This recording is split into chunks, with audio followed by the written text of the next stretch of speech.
bây bùa cho đoàn tiết cho chủ bây giờ là bây lần tu sửa nào kỳ cưng có nó bây lần bây bùa cho đó là có bây đồ sao nhà phong sửa thì phong sửa có bây giờ ít gì đâu rõ à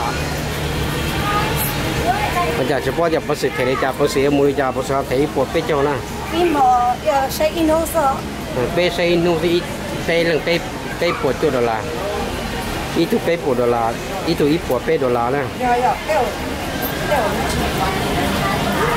cái là thiết kế sao không cha cái thiết kế mua sồn sắt nè hả nó bây giờ chúng ta là thiết kế ho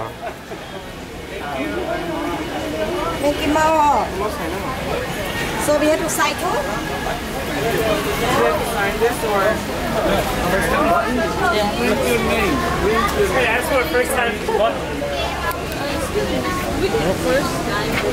không bây giờ nó có không còn là món này cái khỏi để chất thơ cho tôi nó trong đấy nó nè. Đó.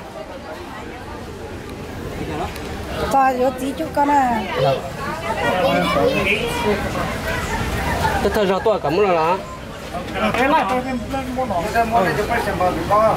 Cái món này. Hả? Cái món này nó.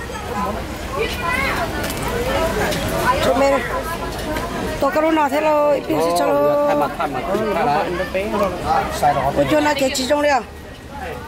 Từ cái này lốt đặc, từ cái này. Tụi nó là. To lắm mà. Ồ. Ok. Sáng giờ là ít bột bê cho là ít bột bê rồi là. Rồi lấy cái hay ở nhà. Cái xe nó to.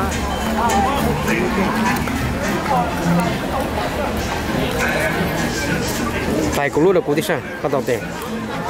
Cái này có một cái đi chỉ tao một cái. To lắm mà, to cơ lắm mà. Tí khăn đi trong đó có một trong cái. À, chỉ tao thay liền nó thế là mà, tiếp bao tiền mua đi trả rồi trả mà.